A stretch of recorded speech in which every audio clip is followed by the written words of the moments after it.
RDCWorld is, without a doubt, one of the most talented groups to emerge from the modern era of YouTube. Their synergy is virtually unmatched, and they always put together amazing videos. The collective has carved out a unique place for themselves with their straightforward style, and millions around the world are tuning in. But trust and believe, their path to success was not easy in the slightest. This journey begins in Mark Phillips' hometown of Waco, Texas. Like most kids his age, Mark loved watching cartoons, but what seemed to set him apart from his peers was his appreciation for anime. Mark has a remarkable talent for storytelling, which he has pursued his entire life, and this passion will prove useful after he met one of his most important friends, Affiong Harris, who went on to become one of the founding members of RDCWorld. Affiong enjoyed drawing as a kid and just so happened to live in the same neighborhood as Mark. Mark had a big dream of making his own anime, but in order to get there, he needed to create his own manga. So he paid a visit to Af's house one day and proposed that the two of them work together, with Af serving as the manga's illustrator and Mark as the writer. Af agreed to this, and for a good while they worked on a manga called The Resistance. Following the completion of a final draft, Mark and Af pitched their manga to a number of companies, which did not go as planned. As was to be expected, two young black men from North Texas stood very little chance of becoming famous mangaka. There was simply too much competition. This goal seemed so improbable that Mark and Af only told two others about it. These two people were Leland Monago and Desmond Johnson. Leland is Mark's younger cousin, and Desmond is a close friend of Mark since their middle school days. After their manga was rejected, Mark and Af became very discouraged, and Af began looking for other opportunities rather than continuing to work on the manga's illustrations. Mark was unhappy with this and even forced Af to draw on occasion, which strained their friendship. Mark later apologized for putting so much pressure on Af and looked for alternative paths to success. Inspiration struck, and he decided to create a YouTube channel known as Real Dreams Change the World, or RDCWorld for short. To Mark, this wasn't just a channel name, it was something he truly believed in. When the group first formed, they went by the name Team G Show, which translates to playful writing in Japanese. As the channel slowly grew over the years, each member had to contribute individually due to their busy schedules and the fact that they all attended different colleges. Still, the group had a genuine goal, and this was the only way to achieve it, so they wouldn't let anything stand in their way. Whenever two or more members of RDC got together, they made skits and comedic short films. Pass that shit, pass that shit.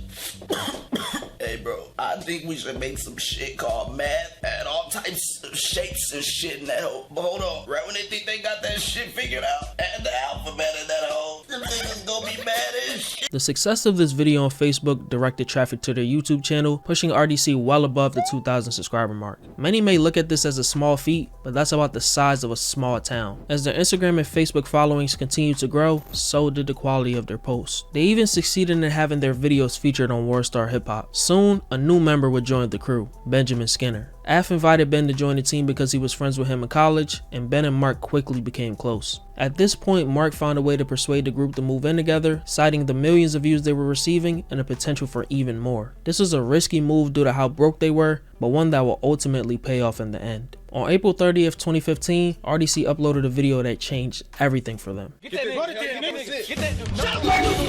you don't do that in a fight. You make fun of my truck car. Oh no! Come on! Give me your energy! Oh shit! When People Take Anime Too Far was a funny and relatable skit that got tons of attention on Facebook. In September of that year, they uploaded an extended version of the skit that eventually racked up 24 million views, making it the second most popular video on their channel. Prior to the making of Anime Too Far, the group didn't post much anime related content, but RDC had finally found their core audience and was soaring through every milestone. The group decided to build off their previous success, uploading a sequel to the skit, which didn't fall too far behind the first one. Due to the boatloads of success that followed, RDC considers these two videos to be their favorite videos. Hood Avatar 2? Yeah. And Too Far? Yeah. Part 3 coming soon, bitch. But it's pretty much a given that you have to overcome obstacles in order to achieve success. And that next obstacle was Ben leaving RDC, right before they reached 1 million subscribers. Ben would end up rejoining the group in 2018. This prompted them to pick up their sixth member, Dylan Patel. Ben left, he left the group. And when Ben left the group, I told Dylan to join the group. That is what happened. I was like, Dylan was already starting to be in the videos, but he wasn't living up here. But I had that nigga up here so religiously, he might as well have been living up here. The nigga had a job up here, but he ain't live up here. But I said, Dylan, fuck that job, move in, and we gonna find a way to pay everybody. At the time, we weren't making no money, but that's how I used to roll and do shit. I used to be like, fuck it. I know we ain't got no money to live in this house, but we gonna live in this house and then make the money. A good amount of time will pass with RDC uploading some of their best content. Fan favorites included videos like Hood Avatar, Anime House, and the LeBron impersonation series. On December 22nd, 2017, Mark announced that RDCWorld was going to create their own convention called DreamCon. The purpose of DreamCon was to bring together all types of fans who share common interests. The reason why we created DreamCon is because RDCWorld 1 used to go to a lot of cons, right? Cons like A-Con, Comic-Con, Fan Expo, Anime My Series, all types of cons, and those was great. I had a lot of fun at them, but I just feel like a lot of them was missing something. It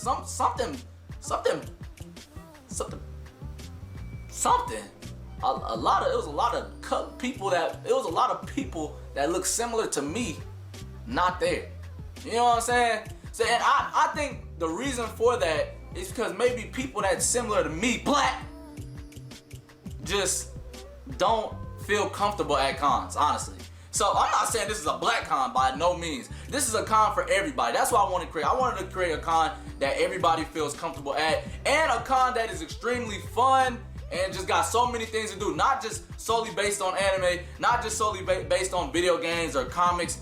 I want it to be based around all of it and make every ethnicity feel like they can go up in there and have a great time. Before its debut in 2018, RDC added its 7th and final member, Jonathan Newton. In a story that would take far too long to explain, let's just say John wiggled his way in. Through the years, creators like Berleezy, Dante, and AMP have shown their support, and it's safe to say that Mark's vision was realized. RDCWorld is very passionate about what they do. Whether it's planning their future skits or having debates about their favorite anime, they value quality, teamwork, and consistency in everything they do. Additionally, every member contributes their own talents and distinct qualities, and that has paved the way for them to completely dominate their niche. RDC's quote-unquote dominance can be compared to that of Drake over the rap industry as a whole. I know what y'all Drake fans are thinking, but hear me out. See, Drake's fans flock to him regardless of the quality of his most recent album, because he has been at the top for so long. While he may have been influenced by or even directly copied other styles on some Kakashi shit, his sound and approach are undeniably his. RDC has a similar effect on their audience, minus the copying of course. Another thing that the group excels at is feeding a variety of skits to diverse audiences. RDC is so versatile to the point that they can post content that falls into almost every category, from anime and cartoons to sports and real world comedy. Not only that, but you don't have to be a diehard fan of any of the topics that they cover in their videos. They simply appeal to such a wide range of people that almost any video can be understood by viewers who are unfamiliar with the topic at hand. As a team of 7 people, RDC has a distinct advantage in terms of the number of characters they can use. Having a different face and voice for each character, as opposed to having the same face but a different costume, helps to keep the audience engaged. This is why actors like Eddie Murphy and James McAvoy were able to succeed in films where they had to play more than one role. But don't get me wrong, there are some talented creators out here that can play a variety of characters. Caleb City, Long Beach Griffey, and Trey Rags are a few names that come to mind. However, if this is not presented effectively, it may appear repetitive, causing some viewers to gradually stop watching. Based on what I've seen, providing short, refreshing content that is perfectly planned, produced, and executed works wonders on apps like TikTok and YouTube Shorts. Most of RDC's videos are straight to the point, not leaving any room for viewers to click off. What makes RDC's story inspiring is not only their ability to overcome adversity to achieve great victories, but also their impact on a fairly large portion of the anime fandom as a whole. Even though RDC's videos got ridiculous amount of views on YouTube, not many of their followers would have known that the site didn't pay them very well. On top of that, Mark took a huge risk when he had everyone move in together, even though they couldn't afford living costs. That meant that they had to keep a constant work schedule just to keep their heads above water. Creating a gaming and Twitch channel for the group solved this problem to the point where Mark stated that they didn't even have to increase the length of their videos to meet their quota. How much of an effect that they have on the anime community is debatable, but I think many people who are previously uncomfortable with openly being fans of anime were given a boost in confidence to do so by RDCWorld. Further expanding their reach, they have unintentionally gave birth to viral internet memes, have their own anime airing on HBO, and have even been noticed by celebrities from the likes of LeBron James, J. Cole, and Michael B. Jordan. Today, the team has a combined social media following of over 7 million with no signs of slowing down. Everyone loves a good old-fashioned success story, most recently being Kai Cenat, who has risen to become the most popular streamer in the world. Click on this video to learn his highly overlooked secret to success. I'll see you there.